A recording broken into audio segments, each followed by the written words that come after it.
All right, welcome back to the Built by Bailey's podcast. Welcome back to episode. We're talking about this beforehand. I have no idea. Evan, welcome. How are you? Haven't seen you in a minute.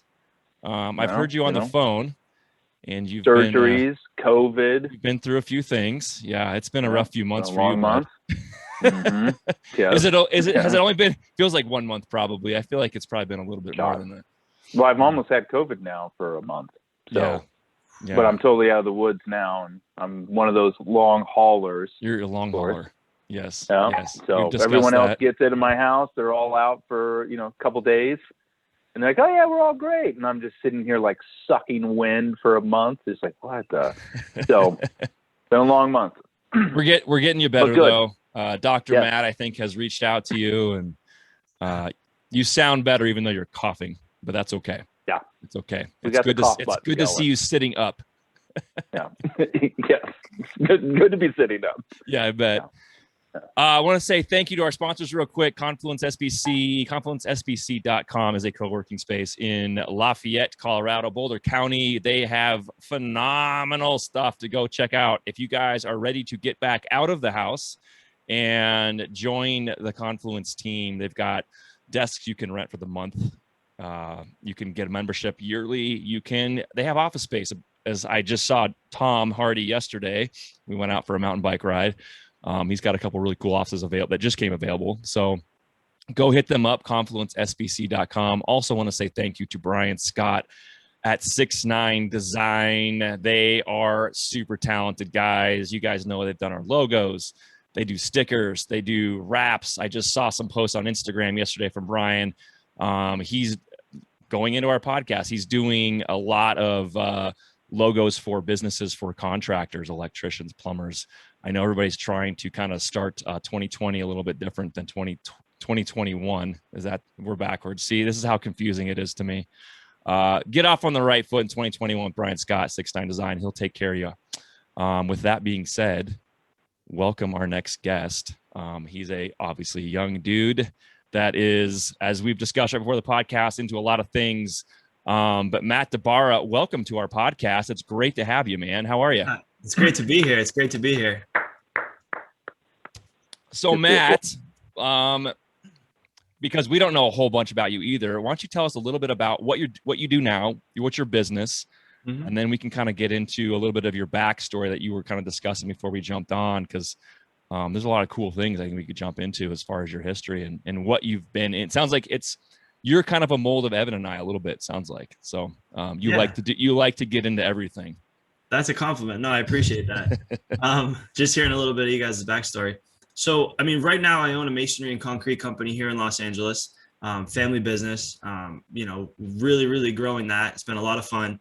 And then in the last 6 months to a year, it's been, how do I help bridge the gap between homeowners and contractors and what's really changed, right? So that's where the Undercover Contractor kind of came about. And that's writing the book, finishing that up. And then, the system I created called the Confident Homeowner System. So my passion's really been, there's all this time that I spent in this industry. And as I move past, construction into other endeavors, what can I leave here that summarizes 102 years of family experience and, childhood when my first day on the job was 9 years old. So that's awesome. Sounds like my childhood growing up. Starting with picking up trash. Same here. Yeah. Cool, man. So you said 102 years of family business, right? Yeah. So you come from a long line of Masons then? Is that kind of where it all got started? So my family actually did everything. So my great-grandfathers came here from Italy. So my grandmother's father, grandfather's father, they both bought plots of land and they were too impatient to wait to save up money to buy a house that was already built. So they both bought land separately, dug holes in the ground, built the foundation slab, first floor, and then lived in the basement while they built the rest of the house. I couldn't wait. Nice. That's so cool, man. Yeah. I love hearing history like that, especially there's Los Angeles is a whole different animal, but like in Denver, Colorado, we have a lot of old homes and old neighborhoods, turn of the century of 1900. And Evan and I have worked on a bunch of these, but you've seen, you could tell when a family like that came in and built their own home, because every single house has similar characteristics, but you get into like structure and you see the differences. And oh, this guy definitely was a bricklayer when he built this house. Oh, this guy definitely was a carpenter when they, constructed this. So there's like, you can literally see the history in some of those homes. So hearing like stories like that's pretty cool. Or sometimes you can definitely tell they were not bricklayers. Or they were none of the above. Yes. Yeah, they were not. Wow, these guys were not bricklayers. This guy started, he learned the first time on his own home. That's great. Yep, this was his take a stab at it. Yeah, I could build that. Yeah. So how long have you owned the company? So we actually, I would say, so what happened was on the East Coast, I wanted to grow the business when I was young. I was in college, and my dad wanted to stay really small, right? He wanted to stay family. He was like, no one works as hard as your family, just the old school beliefs. Love my dad, right? Nothing wrong with that, but very old school. And so I broke off when I was 18 or 19, got licensed. He's like, good luck, son. And I was like, all right, well, I'll give it a stab. Thanks, ass. Yeah, exactly. I was like, thanks, Dad. I was like, you won't let me take it over because I'm not ready. You don't want to grow it. I'm like, boy, I love you, but you're tough. Yeah. Yeah. That's so cool. You've been doing it since you're 18. Yeah. I mean, actually really on your own.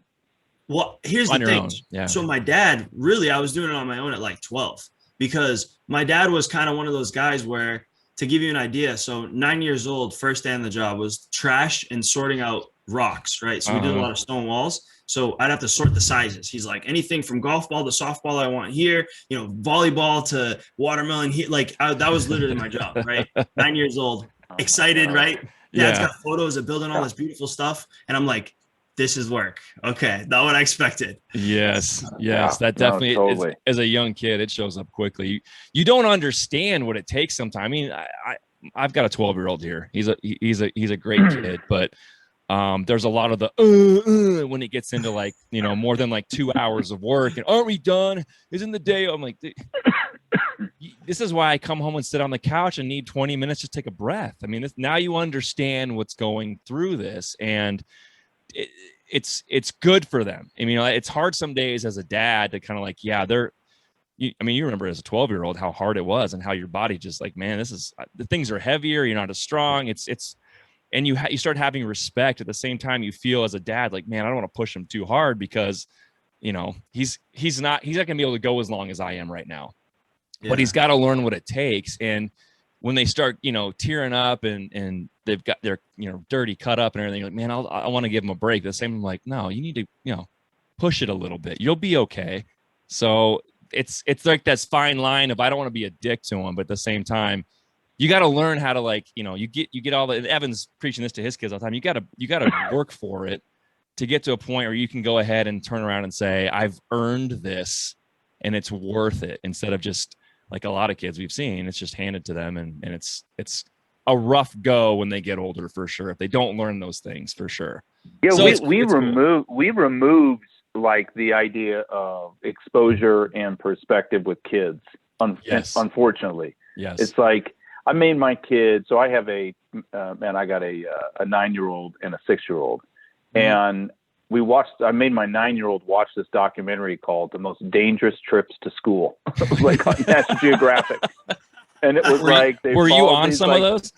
No, it was, they followed these two kids. One was in, I think, Peru, and the other one was in like some Malaysian island, I think, whatever.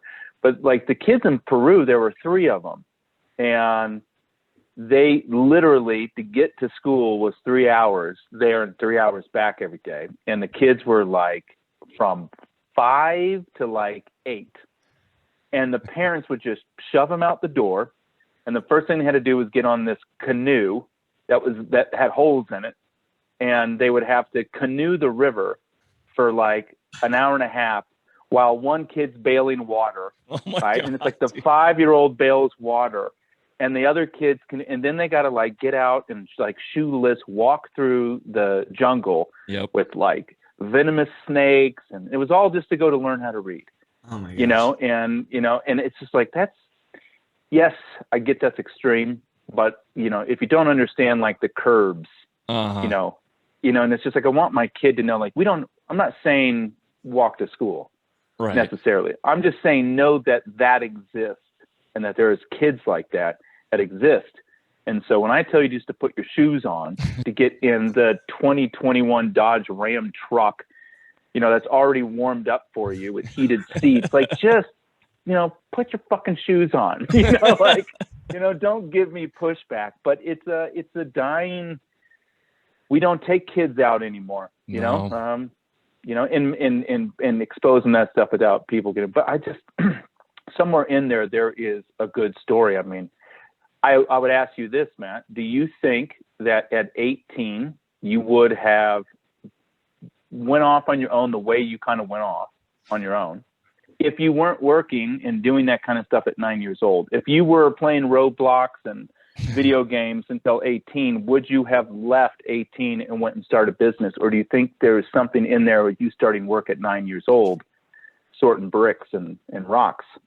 My dad, I mean, he seasoned me, right? Because my great grandfathers had nothing. So it was always like, you got it easy compared to your great grandfathers, right? Like, I found out that I've been intermittent fasting for like, my dad wouldn't let us eat lunch because he's like, it slows you down. We eat lunch at like 4 or 5 o'clock. So like, I'm like 24 and I'm like, so there's a science behind this, right? I just thought my dad was like a tough, Italian guy, right? Because he's like, what the heck, we're going to stop and eat, and then you're going to be dragging your feet for the next 2 hours? No, we'll eat at 5. That's hilarious. So, and I laugh about these stories, right? But what I realize is I'm like, it's kind of like, for me, it was like the Karate Kid, because, my dad was really hard. I remember we were doing a historical project, right? My dad was a little bit of a short-tempered, kind of put up with no BS, and this engineer drove him crazy. Now we're doing a job in Quincy, Massachusetts, right? A 2-mile historic stone wall and all this other work, right?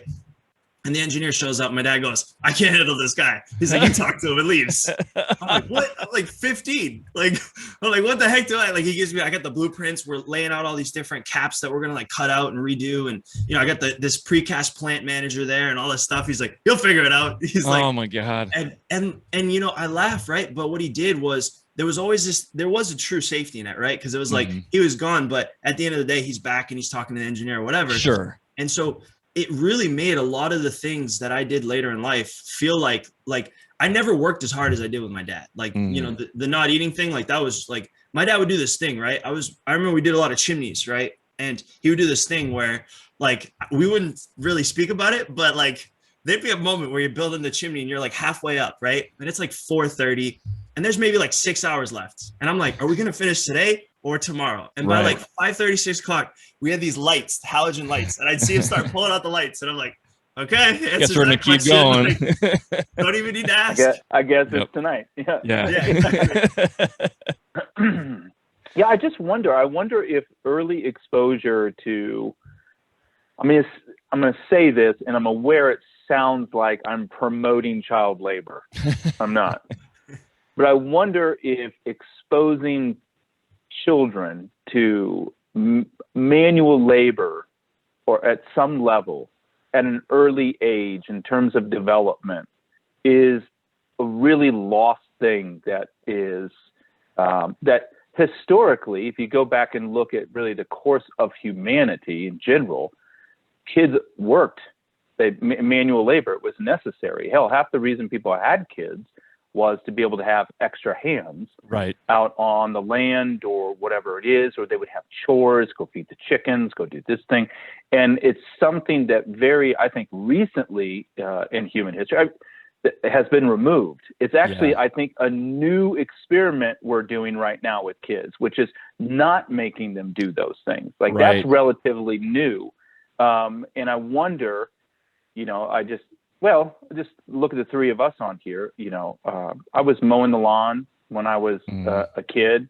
My first job was 14 sacking groceries at a grocery store. I helped my dad build rock walls, and I just was splitting wood.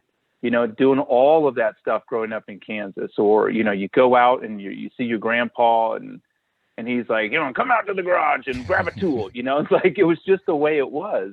And I just wonder, especially listening to you, Matt, saying at 18 years old that you want to go off and take a stab at this at your own.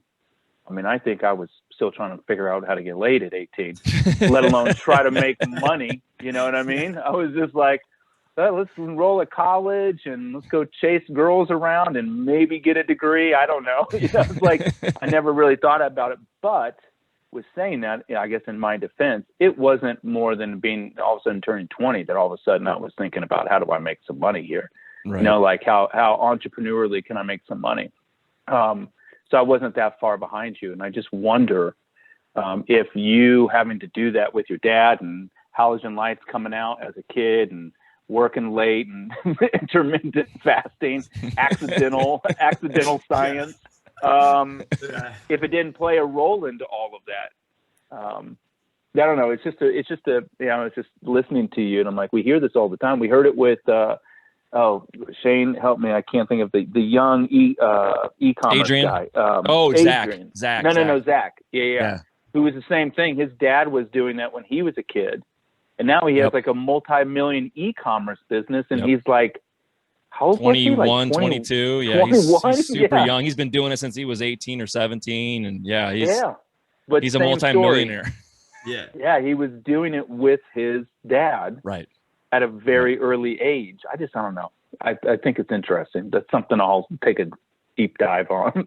Well, you can see the history of these generations. I mean, Matt talks about his great grandparents and then his grandparents, and you see the work ethic. And, you know, I have an opinion about all that too, as far as getting all the way to where, you know, our kids' generation is the way they perceive the world and what's fair versus unfair. And, I mean, I have them up there doing chores right now, and it was this, you know, tug and pull. They have 2 guinea pigs, and their way of paying for the food and the hay and all the stuff these things need is by doing extra work around the house. And it's kind of like a barter and trade system where I don't actually hand them money and then they give it back to me to go buy stuff. It's clean the toilets, clean the sinks, vacuum, you know, all the stuff that honestly I don't want to do. So I just hand it off to them, and you know, slave labor. Slave labor. Well, it is in a way, but you know what?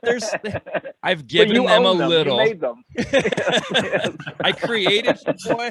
Yeah, so they're up there doing it right now, and it was, you know, and I got really busy the last couple of weeks, and on Mondays they're actually not in school right now. They're this asynchronous thing. So when my wife's off at work, they're still here with me, kind of doing a few hours of school, and then they're supposed to doing their chores. That's when they do some of that stuff. And I've been so busy, I've forgotten to kind of push, and they have responsibility on their own to know they're supposed to do that, but they haven't. And it's showing up. I'm realizing they're actually doing a pretty good job, because I'm looking at the sinks and the toilets, and I'm like, Jesus, this place is disgusting right now.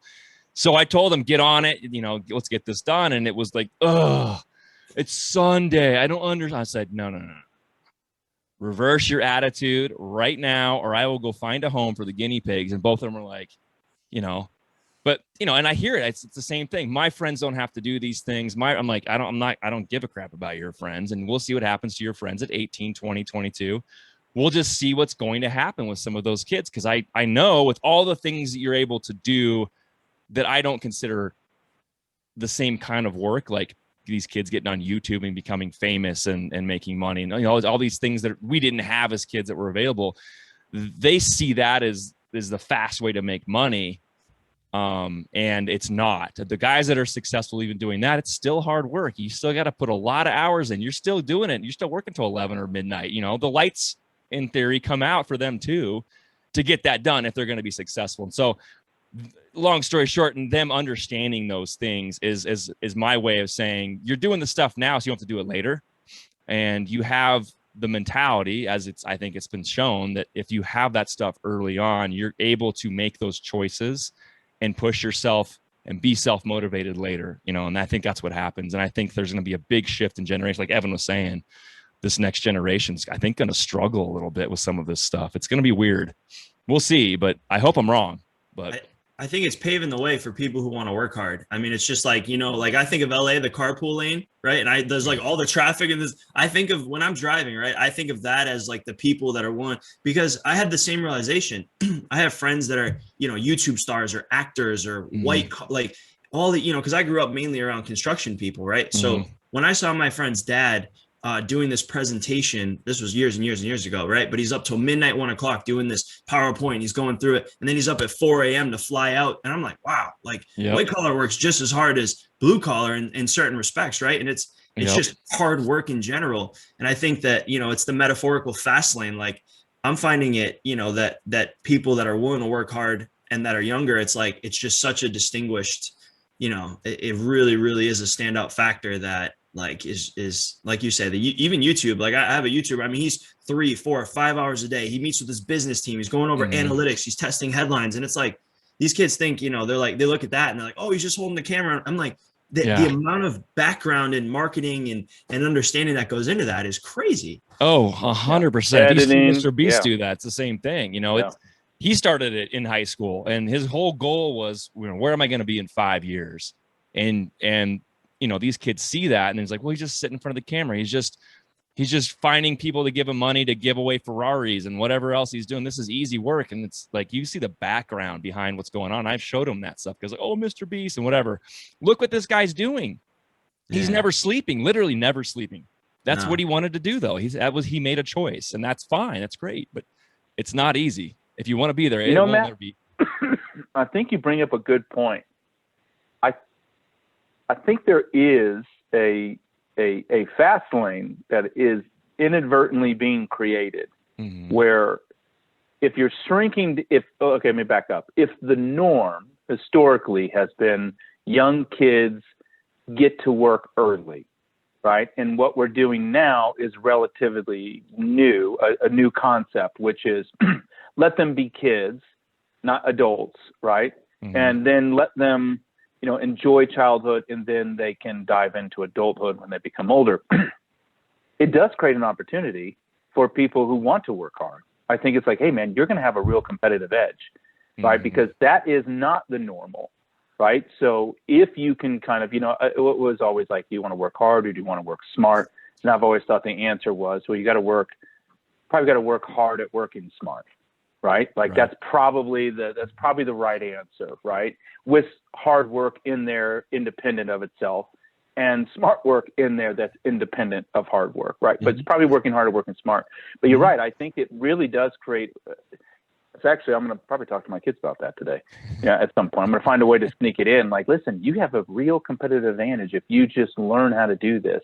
Which, in learning how to do this, is just learning that working hard in general is a part of the equation, right? That once you figure out how to work smart, if you implement the hard part, right, then you're going to give yourself a real advantage because it is a smaller pool of people working hard, right? And so not everything is won this way, but sometimes the guy or the gal that just doesn't quit is a percentage the winner, right? And you can look at that, whether you want to look at like a metaphor in sports or whatever it is, as sometimes the one that's a little less athletic or the one with a little less skill set, but there's just somebody sometimes that just outworks everybody. And that person, not always, but just because of that attribute, can win. And I think, I was kind of on the negative side of this conversation when we first started. I'm like, these kids are going to turn out to be nothing, man. They're all going to be attempting to be YouTube stars. But I'm like, you know what? You said it really creates a fast lane for someone who does want to work hard. And it's a really good point. It's just like, if you can just instill that. And the other thing people don't talk about enough, in my opinion, is there's a lot of stressed out adults that had really fun childhoods. Yeah. I grew up with a lot of those people, right? Like they had, they were like, their parents. And I'm not saying it's never, it's the middle path, right? It's never one extreme or the other. It's a great, you gave the example of the hardship of getting to school. It's never like, the easiest or the hardest, but I think the conversation needs to be more balanced, right? It's like, I have a lot of friends that I grew up with that had great childhoods, right? Like the fun, the sports, not worried about nothing. They go to college, they come out and they're like, they're stressed, they're like, how do I make money? I can't pay my bills. What am I going to do about this? I don't know about that. And it's like, there's also, like the investment made early and made right does yield fruit later in life. And so I just think like the conversation, what we're having here is it should be opened up to, well, what's the opposite end of this spectrum, right? Sure.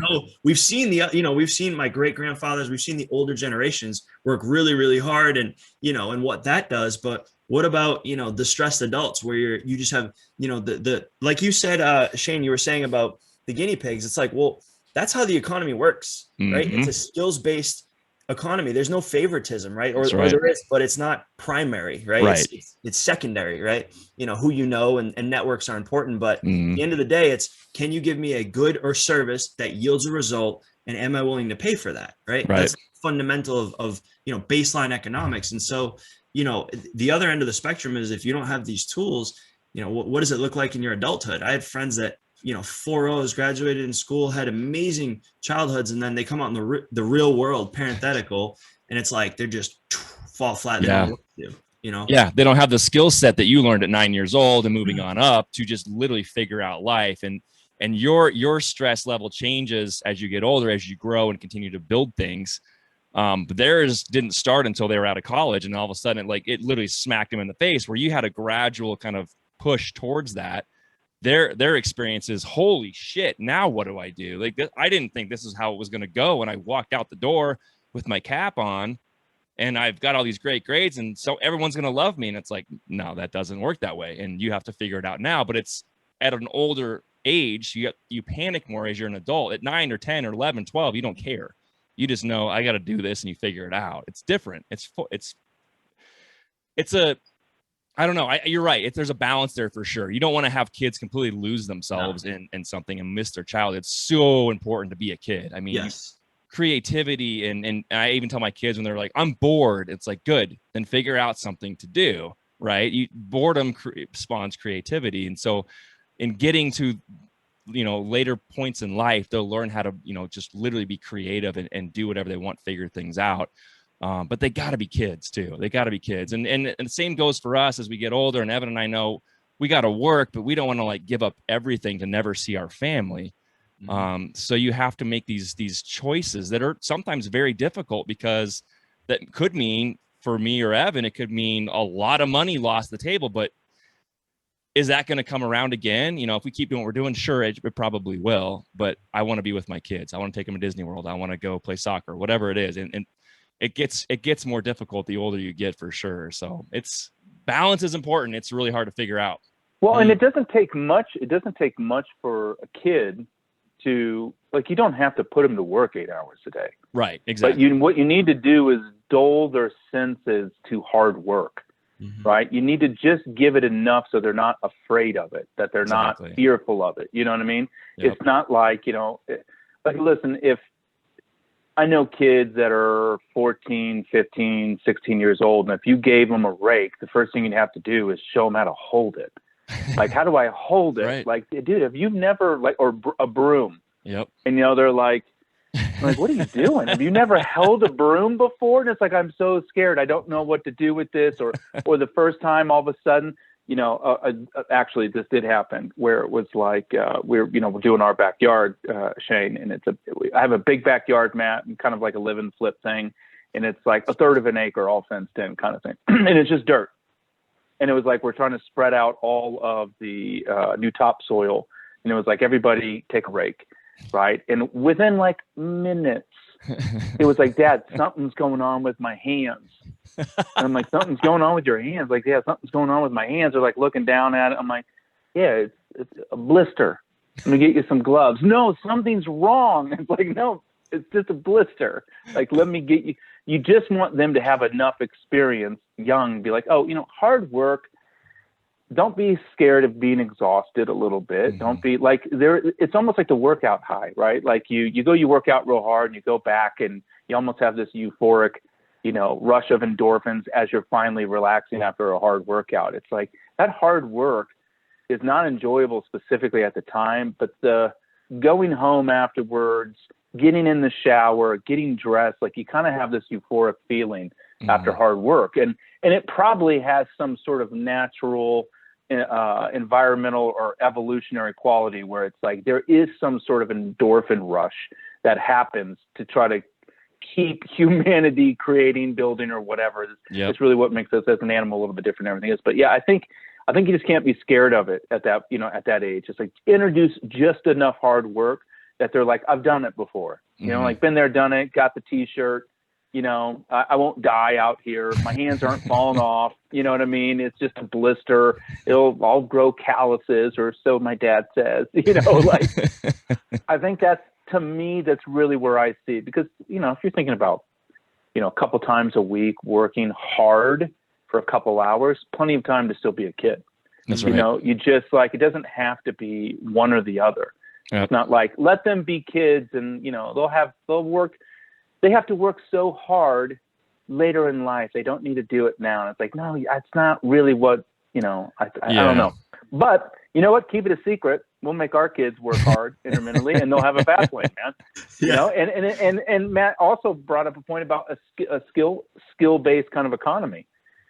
And because of the direction that we're going, like this kind of new experiment with young people, nobody knows how to do anything anymore. Yeah, and that's what I wanted to ask Matt too. Comparatively to like, maybe even 80 years ago, if you wanted a shed built, let's call it even 60 years ago, your dad probably knew how to build the shed, or at least knew enough that him and a buddy could get one built. Now you 100%, there is a shed company that you pay and they come out, it's Tough Shed, and they build it for you, and you just don't do, and you finance it on a credit card. Yep. Right. So really for somebody that wants to learn skills, who has hard work, right. And then who can be smart and find the space where you can provide that competitive service or fill a gap where no one is. It's a real advantage because, nobody knows how to do anything anymore. I was just thinking, I was going through your website, Matt, and it's like, I have a lot of hardscaping that I need to get done here at this house. And now I know enough that I'm going to take a crack at it myself. Right. But I'm a super rarity if I think of like, if I expand beyond the rest of my friends outside of Shane. Yeah. Right. It's like, no, they 100% pay Matt to come in here and do their driveway and walkways and all the retaining walls and all the brickwork that they want done, and it's like, oh man. Yeah. So for Matt, who's willing to do that, and for those people who are not, but had a great childhood, they, it's benefit Matt. Right? Yeah. Totally. Anyways. Well, and Matt, you're out in Los Angeles. I mean, you've got probably I would say even a greater demographic of people that are unwilling to even try any of that stuff. I mean, even out here, we have a lot of people from California that moved out here. And it's a different breed for sure. Yeah.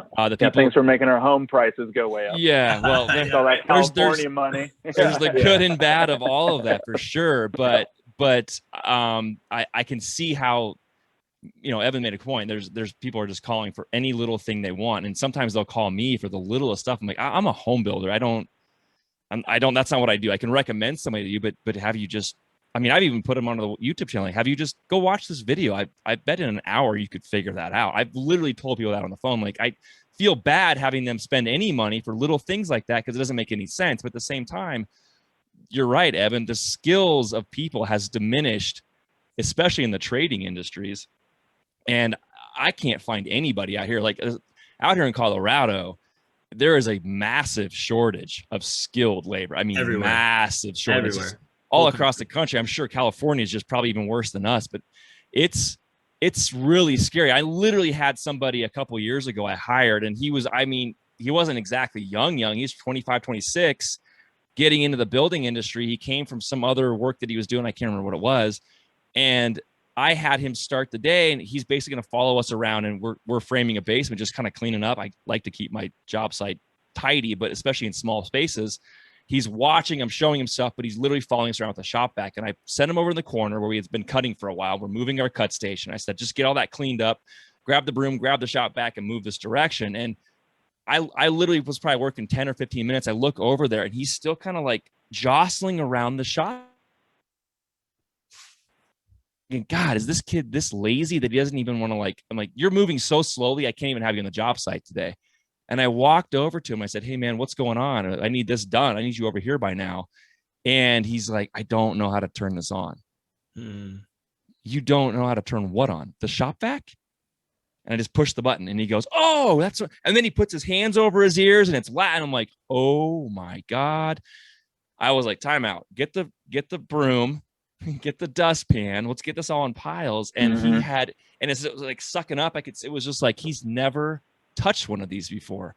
And to me, that was mind boggling. And thinking, if this is the best I could have found right now, we're in so much trouble. And I'm sure you've experienced that out there. Yeah, the shortage of skill. I'll say this is real fast. It's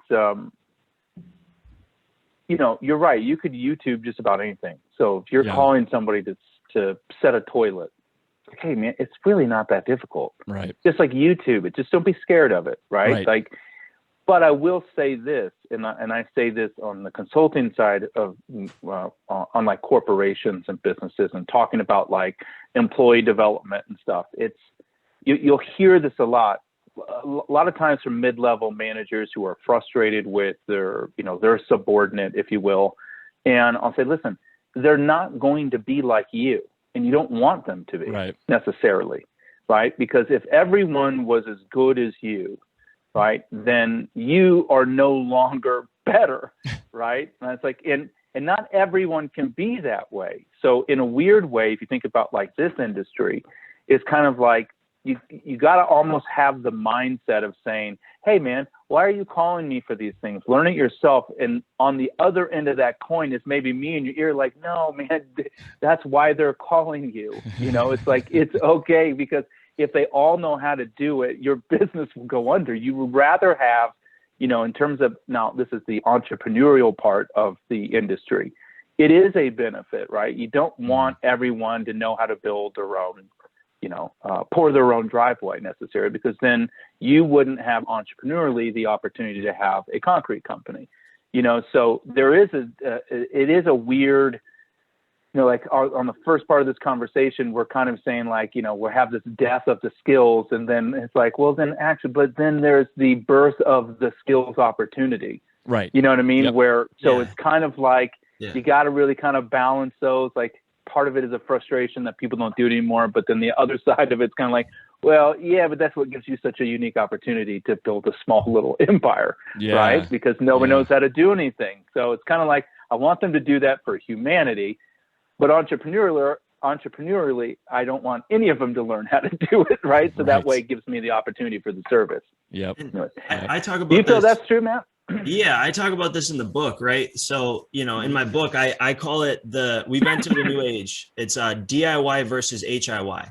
So years ago, it used to be do it yourself, right? And then HIY is hire it yourself. Yeah. Hire it yourself. I was like, that's the H. I love it. So, I cover that in the book, and the premise is now, and I got a lot of good feedback from people, kind of the other end of the spectrum. There's a lot of people where they're like, yeah, I could learn to do these things, but I could also hire somebody so easy, and I value my time. I watched my dad or my mom do things that they didn't enjoy doing because they had to do it for financial reasons. That's right. And I don't have that issue anymore, right? I'm saying me as in, the other end of this spectrum. And so in really building out my book, how to find, vet, hire, and manage contractors, essentially I realized, it's this new age of, it's so easy. Think about all the things we hire and you can do so easy. I mean, there's, Uber, there's TaskRabbit there. I mean, literally any task you want someone to go and organize your closet. It's 4 clicks on your phone and it's done.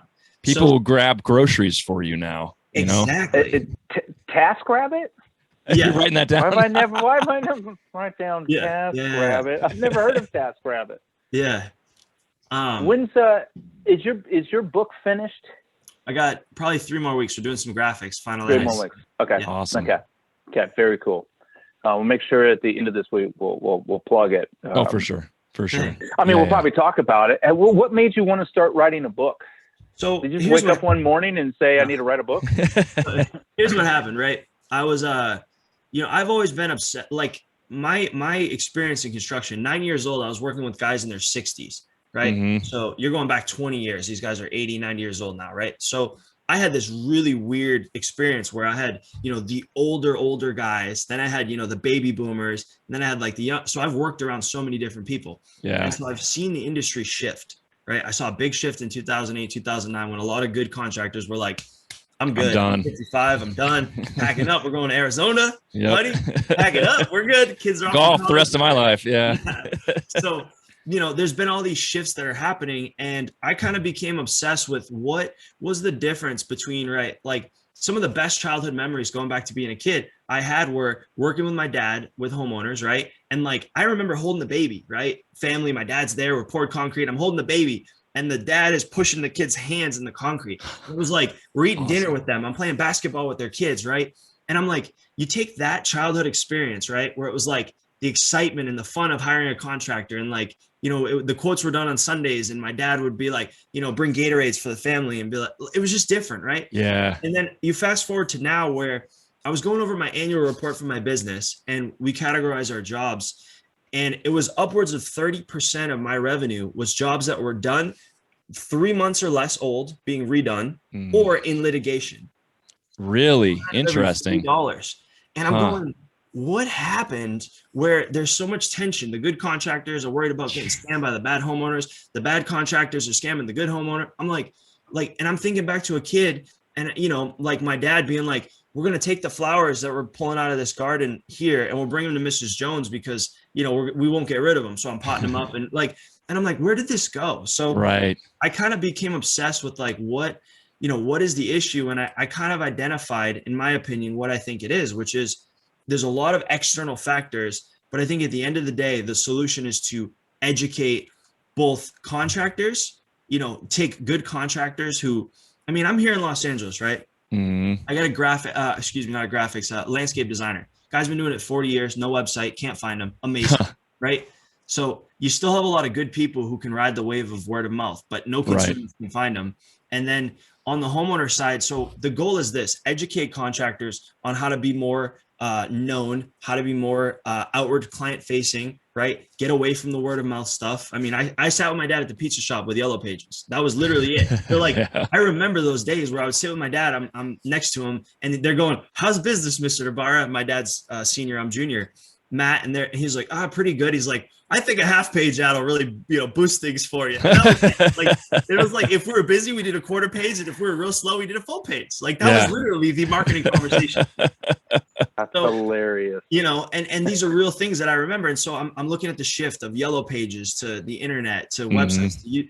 And I really realized was that if I could educate the consumers, that would help. And I identified a system, right? There's 4 parts. You got to find contractors, vet them, hire them, which is sign the contract, and manage them. So I just started studying, and I'm like, what is this issue? And to your point, you asked about the book. The book started off really selfish. I was so sick and tired of telling clients how to find contractors, how to handle litigation. I'm like, these are like hour-and-a-half conversations. So my typical appointment's like 30 minutes, and I'm spending 2 hours. Yep. And I'm like, this is horrible. So I'm like, I'm going to write a book it'll literally be like, just to build my brand. It was really selfish. It was just like, I want to be like, you got screwed by a contractor? Here you go. Call me after you read it. Right. That was how it started. And then it just kind of evolved into this much bigger mission of, how can I address this nationally because what drives me crazy, and this is a personal thing, is there's so much talk about like, I hear the commercials where it's like the grocery store, and it's like, we got apples on sale, or drive across the street and save 3 cents on gas. And then you got people hiring the wrong contractors and losing tens of thousands of dollars. Yeah, man. That's right. Shane and I talk about this all the time. As a matter of fact, I think like podcast number 3 or something, this was literally the discussion about how you have all these skilled tradesmen that are retiring. And it was like, and once they disappeared, like exponentially, the skill pool like diminished. It was just because there was no one there in between. And what ended up happening was a consolidation of services and businesses. Like you buy your fence at Home Depot. Home Depot also has contractors to install it now. Yep. You get your garage door at Lowe's, and then they can come, same with the carpet installers, or you get talk about Angie's List. What ends up happening is those things become how contractors are hired. And if you're not a part of that network, which really isn't great for contractors. Like we have a friend, Sleepy, who decided to do fences for Home Depot, and it's like, there's no money in it. Lowe's. Right? Or Lowe's, that's what it was. Lowe's. There's a big difference. Kind of like, and it was like, there was no money in it. but that was the only way to get work because that was the only way work was being hired out. And it was like, and he's running around like a madman. Yeah. Madman, not making hardly any money, trying to install fences for Lowe's. And it's like, where is the landscape architect like your buddy? Like, and then the thing is, when you find that person, you know, word of mouth is good because I think homeowners will respond to a good experience like that. Like, oh my God, no, I want to help this guy. He was great to work with. He potted my plants, man. Like when he pulled them out, like who does that shit, right? Right. But you're right. It's and this was a part of the conversation Shane and I were having, Matt, where it was kind of like the skilled tradesmen like that need business education, right? In 2021, it's like there's this, oh man, I just love laying bricks, and it's like. Okay, I understand that, man, but no one can find you anymore. You're not the neighborhood mason, you know? That's kind of dead, right? So the people that are in the skilled trades who love doing that kind of work, you know, they're just not really got that business side of the brain, you know? The one that just says, listen, I'm, you know, mixing the right mortar is a craft. Okay, no one's hiring you because nobody knows who the fuck you are, right? You know, it's like, so I love that you can mix mortar, wow, but nobody can find you. You know what I mean? I don't know. I think it's a great. I'm excited that you're actually writing the book. I hope that people. I don't know. People always think like hiring a contractor is this thing that just, we don't need to do it, but everybody I know at some point has hired a contractor. Yep. It is a part of home ownership at some level. You're just, your sink backs up and it's like, I think Roto-Rooter, you know, you're like, I don't know, man, why don't you actually get a plumber out here, you know, find out what's going on. They're just going to come out and drain it real quick and charge you $85 and that may not be the problem. I don't know. I'm glad you're writing that book, man. How long have you been working on it? I've been doing it for about 3.5 months. And it really, you know, one of the big things I realized was in doing this, you know, the numbers, I think, you know, educating homeowners. So the most expensive purchase the average American makes is the purchase of their home. Yep. The second most expensive purchase over the next 20 years, average American is what? Remodeling their own home. Maintenance and remodeling of their home. So I was going to say automobile, but that makes sense. Yeah. And so it's like, we need, you can now compare when you buy a home to when you hire a contractor, right? You buy a home, you got your real estate agent, you got your escrow, you got your mortgage lending office, you got a home inspector, you have this whole team, right? And then you buy the home and like, here's your keys. And you're on Yelp trying to find out how to buy a new roof. Like you and the roofing guy who sold 20 roofs this week, knows the industry in and out, and you're sitting there going, oh, okay. Oh, it needs to be replaced with no understanding. It's like how are more people not addressing, you know, this huge issue in America? That's right. Yeah, it's a big difference. Sorry, Shane. It makes me wonder. Shane and I were just having this conversation with doctors. Yes. Yes. It's like there's not a family doctor anymore. It's kind of like, you know what I mean? There wasn't some guy that just comes over and, you know, one of Shane's good buddies, who's a friend of mine too, is my doctor now. And he's a naturopathic doctor, went to school. I always have to say this in his defense. Went to medical school, right? He's not in some woohoo witchcraft, right? Which is funny because the industry has made them the bad guy when in reality they are the first people to figure it out.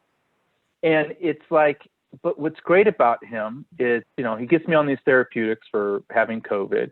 And he's like sending me a text, hey man, how are you feeling? What are your symptoms like today? What's happening?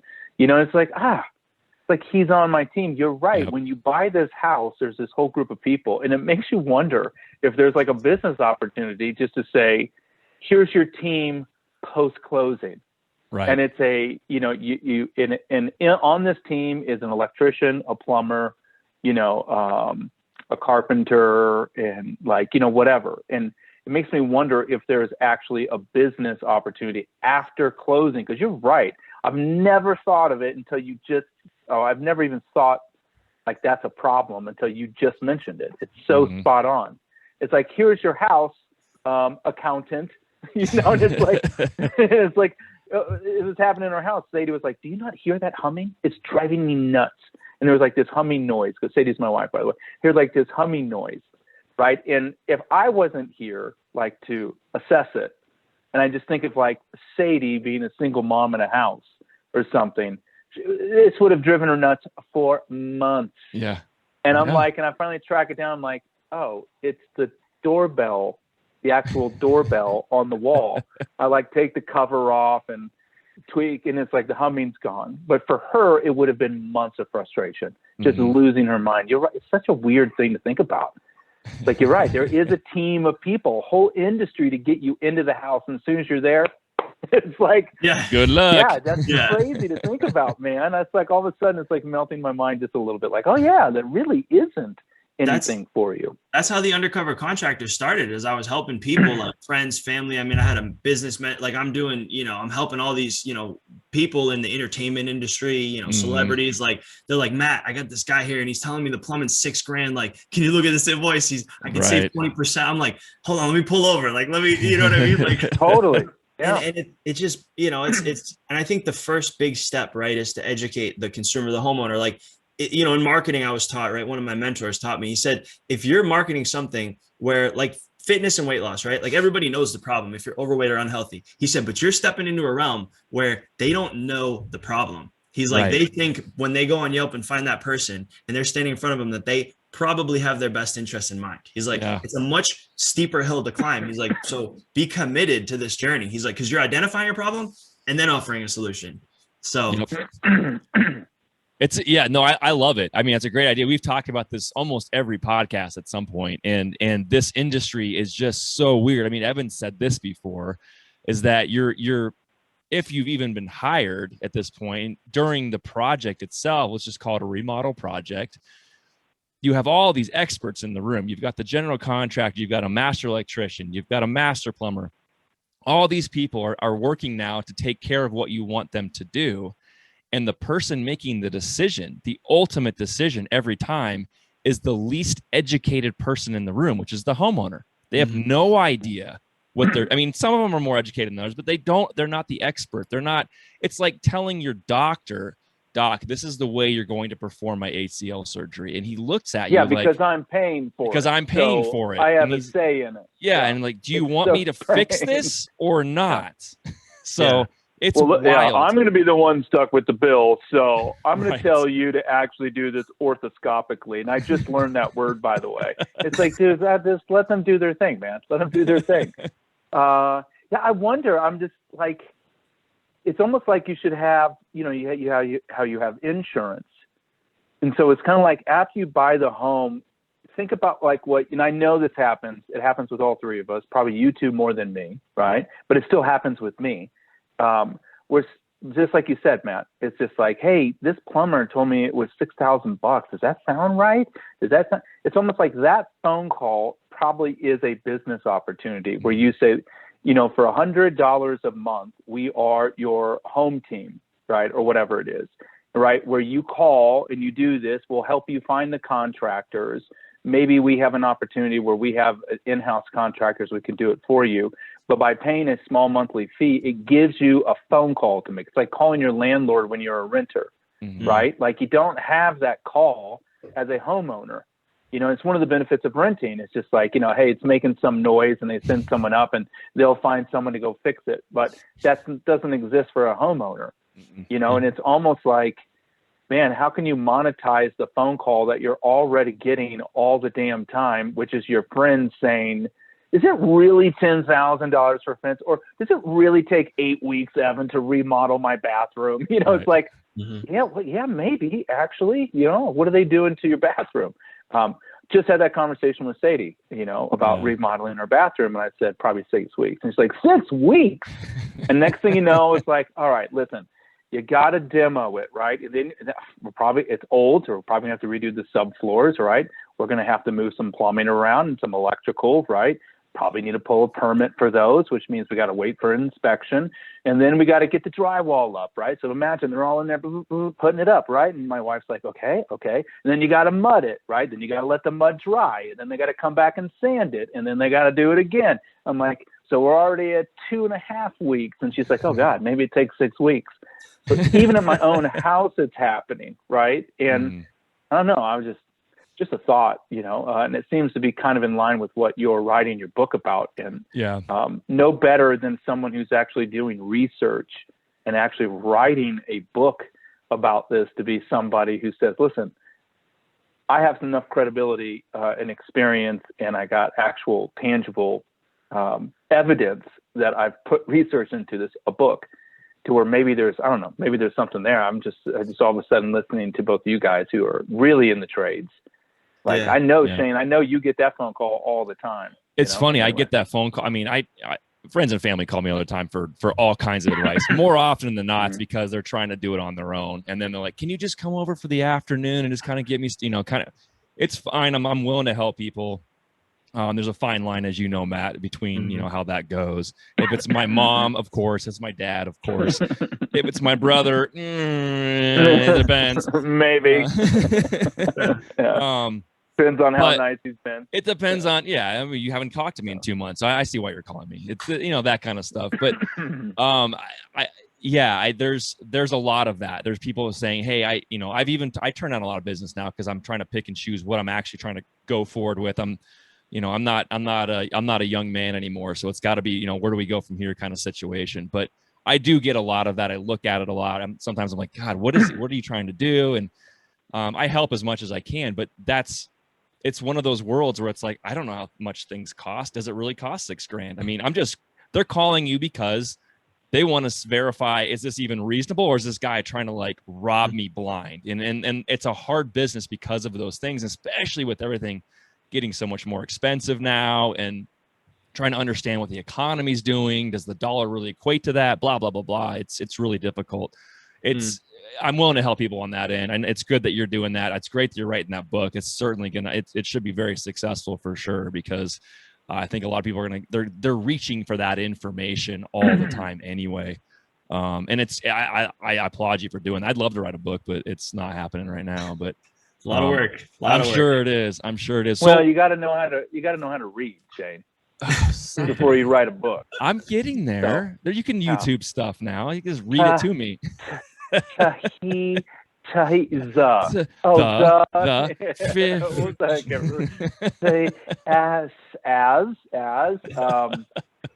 So after your book gets done, are you going to kind of start the process of marketing it? Yeah. What are your ideas in marketing the book? How do you think you're gonna go about that? We got all sorts of stuff. I got all kinds of partnerships. I got, two publicists on board. I mean, we're looking at just crazy stuff because, for me, this is fun. Like it's really about bridging this gap and helping homeowners. And because here's the thing, if I can educate homeowners on how to find, vet, hire, and manage contractors, the good contractors are going to get the work because you'll see through the scams. I mean, the questions I teach them to ask, I got a North Star, I got the friend test, I got, the 10 questions you should ask, like, each bucket and what you need to know. Like at the end of the day, it's the first big step to really taking the people, that are scam artists and are not, doing this with intent and passion, like, me and you, Shane, and, and really, it's not fair that us as contractors, we can sift through and see all this stuff, right? My end goal is I just want to give them a light to shine through and be like, all right, is this person legitimate, right? So they don't have to make that phone call, Shane. They don't have to, a client called me up and was like, is this really $100,000? I'm like, 100 grand's cheap. She's like, okay, I'll hire him. You know what I mean? But like, why was that not established? You know what I mean? Like, exactly. The contractor. Like, why do I need no, that's too cheap. That's too cheap. Don't just hire him. Only 100? Yeah. I was like, that's gonna be more. Yeah. I was like, no, that's a good deal. I was like, it's fair. That's it's like a good sale. It's not the sale you're sketchy. It's not surf and turf for $2. I was like, it's like, Right. Yeah. It's not gas station sushi. Yeah. So, I can get sushi for like $2. Where? It's 7-Eleven? Bro, no, don't do that. Exactly. Don't do that. It's literally gonna kill you. You're gonna call Dr. Matt after this. Trust me. Crazy. But yeah, that is crazy. So once you get done with your book, you're gonna start marketing it. I mean, obviously you have still your company that you're running behind it as well. Talk to us about the company a little bit, and while you're writing the book, how did you balance some of that stuff? Because I think we hear it all the time with young entrepreneurs, and Shane and I preach like to death. I think sometimes our listeners like, we got it.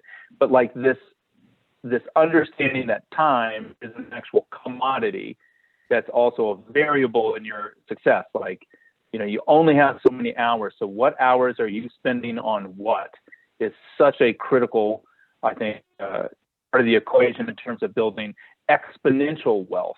Not, you know what I mean? Like if people always say like, how do I get, I'm reaching a plateau. And it's like, it's probably your hours. There's no more hours in the day. So you can't even spend time on the new idea because you got, you know, the halogen light up to finish the, you know, the at 9 o'clock at night, you know, you're out of hours. So that's why you're unable to, you know, so how did you balance that between your work, writing the book, and then maybe talk about some of the other things that you're even doing? Because I bet you it's not just the business and it's not just the book is going to be my guess. Yeah. I mean, I try, you know, a lot of things, right? I'm very health conscious, right? Like I'm really, I've, you know, a few doctors. I have you started intermittent fasting at 9. Yeah. Exactly. Yeah. So which works, you know, it works. So I stuck with that, you know, rule number 1, don't stop what works. You know, big on health, you know, it requires energy and focus, right? So I studied, you know, people who are at the top of their fields. I look at athletes, right? I looked at top skills. I looked at people that were high performers, and, you know, none of them did it, you know, they all really had health and mindfulness as a key tenet. So I get up every day about 2:30, 3 in the morning. That's my typical morning. I've got a 45-minute to an hour routine. You know, 3 days a week I train, I go to the chiropractor. Like I'm very health focused. I'm very careful with what I eat. So that was really, because that gave me, there's time, right? And then there's productivity or efficiency within that time. So like not all hours are created equal. And I've noticed that when I'm focused and I'm doing the right tasks in the right mindset. So for example, when I write the book or things that require a lot of focus, I'll do those from 4 in the morning to like 6:37 at night, or excuse me, in the morning. And I find that 2-hour window, I'm 3 or 4 times as productive. So it's about understanding what mindset I need to be in, you know, relative to the amount of work. So I'm looking at productivity within the hour, not just the time itself. I love what I do, is another thing. That helps. You know, I'm super, super passionate about it. I got a lot of energy. I think I'm clear on where I'm going. I think that's important, right? If you're doing this, you know, and you're not sure and you're like, I'm kind of here, but I'm kind of there. It's like, I'm doing this. Yeah. And that's what, you know, I get up, I set the alarm. Yeah. I set the alarm and I'm like 3 a.m. I know what I'm doing. Right. And I know why I'm doing it. So, and I do that 7 days a week. I was up at 3 o'clock this morning, Sunday morning, 3 a.m., you know, up, cold plunge, you know, stretching, meditation, you know, green juice. Like, I just like, that's my thing. And it works for me. I mean, people have different things, but I find if I can hold a routine, go to bed at 8:30, 9 o'clock, I get my 6 hours. I mean, that's really my biggest hack, honestly, like, because energy was fluctuating before that. And then it was just allocation of time and doing things I love and getting clear on, you know, what is my direction? What am I doing? Yeah. I think it's key that the thing you touched on, and I think for most people, especially younger people, that I would say even like early 20s, and they're kind of getting in. We've had some of these guests on where they're very, very, they're wired to be an entrepreneur. They're wired to be successful, but they struggle with some of those, you know, day-to-day activity, you know, the concept of why am I tired if I'm this young? I keep being told by these old guys I shouldn't be tired. I should just keep going. But setting that schedule and being in a routine 7 days a week, you know, keeping your body lined out every single day to have the same time you wake up, same time you go to bed.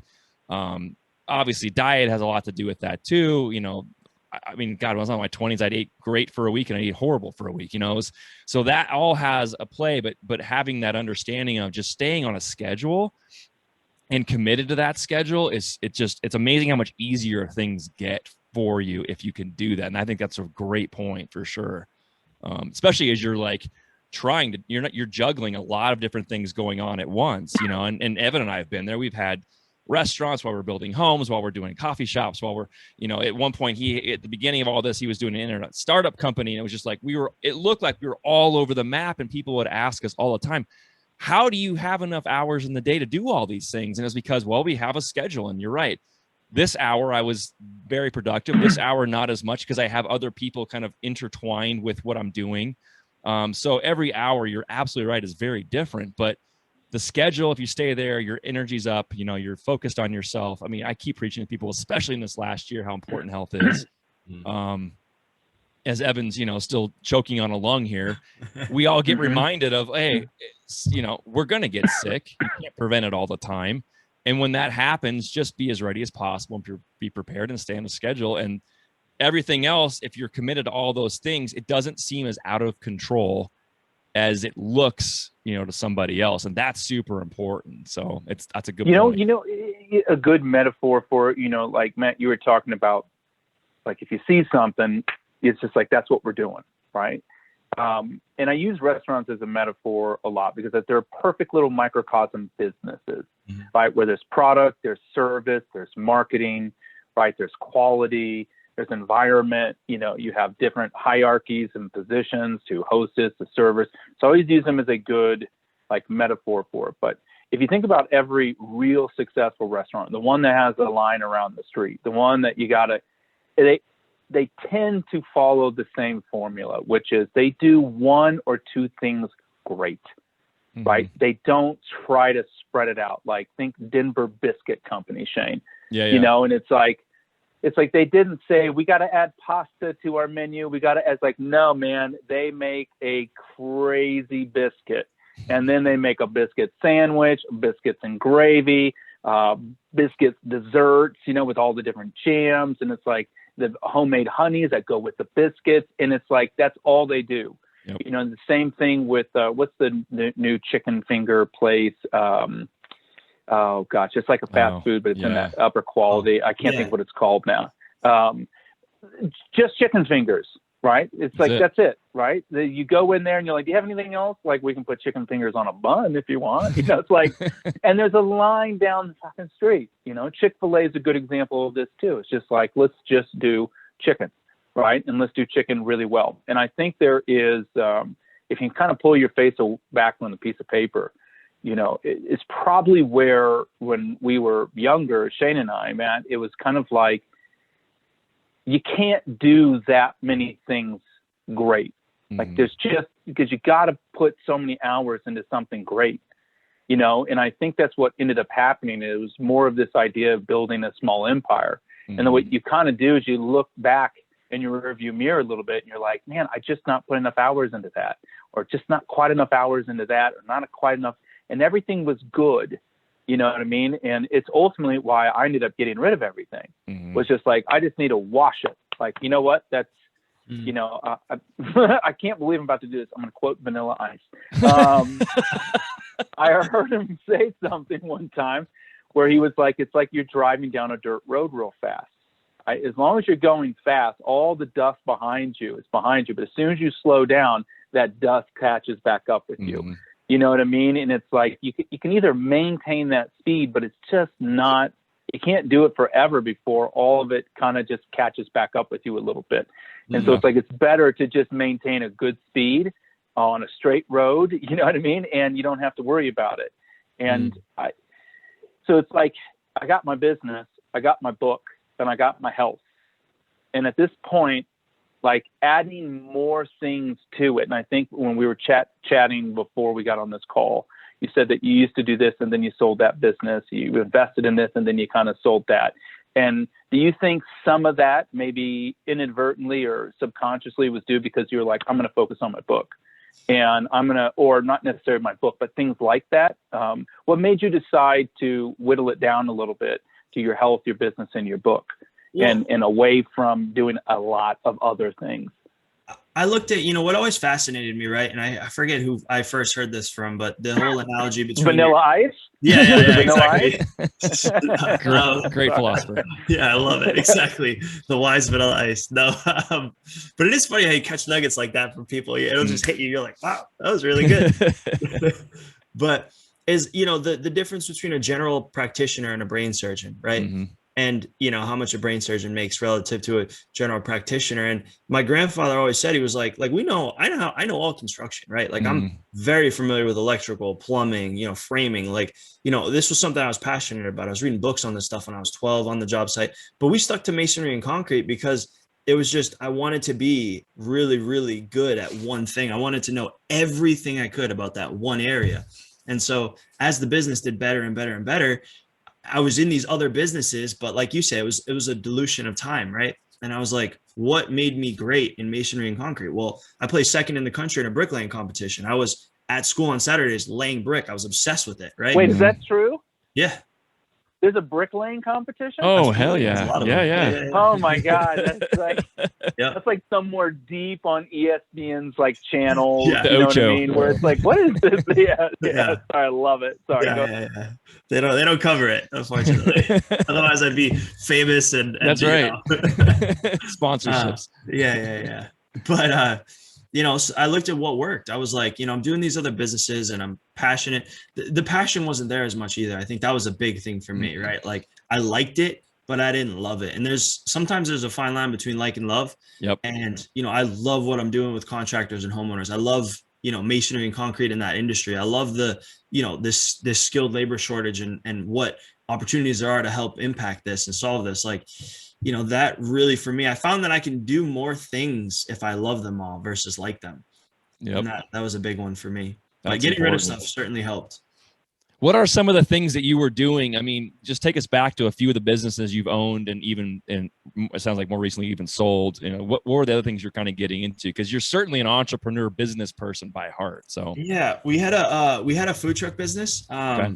We had a food truck. We were doing healthy like acai bowls and juices and these chocolate dip frozen bananas that were really cool. Oh God, I love Nutella. those. We had that business. I got into a Japanese skincare business through somebody I'd met who had distribution rights in the US, and I liked the product and I was like, yeah, you know, I enjoy business and marketing. So Nice. that was fun. I mean, all sorts of stuff really. I mean, I was just kind of like, but I had a mentor of mine and he kind of said, you know, he said, be careful of the seduction of business. Yes. Yes. That's a good saying for sure. It will seduce you rapidly. And I realized was, that. yeah, It it does. does so fast. It's a sexy mother trucker. You know what I mean? It's just like, what if that does become the thing that gets me? And it's like, hey, man, stick with what motivates you first. That's right. Right. And go from there. Because everything looks attractive, especially when someone's asking you for money, right? Yeah. You know, Oh, or yeah. to invest. It always sounds great. It's always the next greatest thing. And just by simple mathematical deduction, it's probably not, right? Because there's been 10,000 new things and there's still only one Microsoft, you know, or Google or, you know, or Uber. It's like, that's a great idea, you know, and it's usually the easy ideas. They're simple and clean and nothing too complex. But yeah, no, because it happens all the time. I still feel like once a month I'm getting pitched some sort of business. Yeah. Do you want to get in on this? Get on the ground floor, Evan? No, I wish you guys the best of luck. I have no interest in dog food that turns poop into fertilizer. Not. Sometimes you just got to pick up dog shit, man. You know, like, you know, it's like I don't see that being a thing. Yeah. By the way, no one was pitching that idea to me. I was just trying to think of an example. But someone's going to. yeah, now. it's so. If you don't mind, Matt, how old are you? I turned 29 in what is it? 3 weeks. Okay. Okay. So you're under 30. Under Yeah. 30. Yeah, that's great, man. Yeah. That's great. You have, and I'm going to say right now, you have inspired me for sure because I always like getting younger guys on that it reinvigorates my youth for sure, and Thanks. it's got to keep us going. We've had a lot of younger guys that are just like, man, why wasn't I like you at 19? You know? Yeah. Matt is the dust. Yep. Right? It's like if I slow down, he's gonna catch. Me. Yep. It's like, oh God damn it! Yeah, dude, you better not slow down. That dust is behind you, man. Yeah. It's like, all right, yeah. He's coming, man. He's the great coming. Vanilla Ice, Vanilla Ice, the philosopher. You never knew. Funny to me. You never know. Well, Matt, tell us, when is your book coming out? Or do you? I mean, I know it's kind of like those are always loosey deadlines, but kind of give us a projection on when that's going to hit, and then throw out everything that you're doing, your contact info, all that. Well, obviously on the video side, we post all that stuff, but just so the listeners can have that too, for sure. Yeah, we're thinking probably, I would say mid-May. We'll put the final touches on it, so about a month. Okay. And then, you know, the undercovercontractor.com. Matt D at the Undercover Contractor. I'm pretty accessible. I mean, I love this stuff. So yeah, it's just, I'm, if you have a question or a thought or an idea or whatever, I mean, I never liked that when I was like, I couldn't reach out to people. So I've always said, I want to really I want to be in things that I'm so passionate about it that, I want to answer emails or hop on the phone or do calls, or like, I was so excited to talk to you guys. Like, I was like, this is so cool. And, so yeah. We love doing this stuff, man. I'm glad we started this podcast. I mean, I'm glad I got forcibly started on the YouTube stuff. It's been fun. I do like talking to people about this stuff, and I think it's greatly important to kind of just get all that out there, especially for getting people like you out there too. It's immensely important. And I'm assuming you're still doing. It looks like you still do foundation structure. You do all kinds of stuff. I know some investors and some, I would say owner builder guys out in the LA, San Diego areas that I can connect you with if needed, but. I'll post your website on here too, but he's still a contractor, guys, so don't forget. Sure am. Yeah, I was at the Waldorf Astoria trying to figure out a granite issue they had. What was it this week? I mean, we're doing it every, I love that stuff too. So yeah, that's fun stuff. I do enjoy that. I've always been a kind of a masonry geek. I learned how to do a little bit, but I like structure. That's kind of my thing. I really nerd out. Structure and energy stuff is where I nerd out, and the rest can be just certainly handed off to everybody else. So. Yeah. Well, and you got to build a foundation that allows you to springboard into things like books. Yep. You know what I mean? So it's kind of like, it's always the advice that I give young, business-minded or entrepreneurial kids. I don't know how else to describe them, but it's like you got to have your foundational piece. Like, what's the thing that you do that pays the bills and does all of this, and then the trick is figure out how you can do that more efficiently and get your time investment back. And then that becomes a thing that allows you to be able to start thinking about writing a book or evaluating new businesses, or if you want to do a food truck, but you can't just go from, nothing. So it's kind of like, it will never leave that business part, because that's kind of what gives it's the brick and mortar, no pun intended, good I did there, on all of your other businesses. That's right. Right? You got to have that thing that does well. And if it starts to crumble a little bit, you got to pull back from the other things and go back and kind of fix it, get it going again. And then you can, reinvest your time back in new opportunities. But it sounds like you've done exactly that, man. So we hired great people. Man. We hired great people. I mean, that was the biggest thing I learned is I started looking at companies, and I'm like, you got people and processes. I mean, that's really what, you strip down a business. It's like, who's doing it and what are they doing? That's right. So I was like, I became obsessed with, with hiring and building the best team. Cause I realized if I was the only person that knew how to address certain things in my business, it was always going to be a bottleneck. And I didn't even want that. I wanted to create an environment where I could bring in a bunch of A players and have them really enjoy it and challenge them and give them just, give them a lane. Like my dad gave me. I mean, there was no speed limit on the road. He gave me, let me tell you. Like, fast as you want to go, man. No streetlights either. I love it, dude.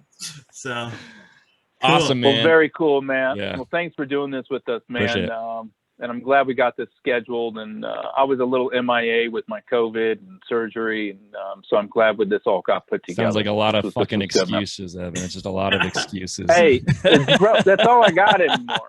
You know what I mean? It's just excuses. Yeah, I'm gonna make an excuse to go watch the rest of the Masters. Oh, that's right. We got that too. Yeah, I know. I probably won't. I've already told my wife I want to go to Home Depot today.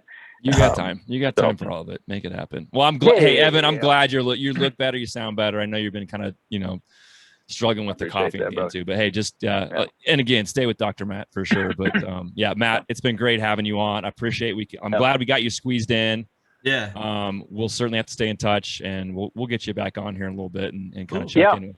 Totally. Yeah, we'll do this again and check back in. You know what? Why don't we actually do that when your book comes out? We'll get you back on here. Yeah, we'll figure it out. And we'll figure it out, man. And we can talk about it a little bit. Maybe we'll just do a whole thing on the book. Nice. Because you said like the 10 things. I'm like, I really want to know what the 10 things are. But don't do it here. Don't do it here. Don't open the door yet. Yeah. We'll go through 5 of them. And if you want to know the other 5, you can buy the book. Yeah, I love it. All right, man. This is great, man. Matt, appreciate it, brother. Thank you. Thank you, guys. Yeah, man. And be well, and we'll definitely stay in touch. Shane, you want to get us out? Yeah. Thank you all for listening. On the way out, if you're on the YouTube channel, find that thumbs up, please. It helps us out. YouTube is getting squirrely. So if you can't find it right away and you are subscribed, just type in Built by Bailey's. It'll pop right up. Subscribe if you haven't. We greatly appreciate that. We love all the support we've been getting. Like I said, we're on all the audio platforms as well. So if you're listening to those, make sure you hit subscribe on one of those as well.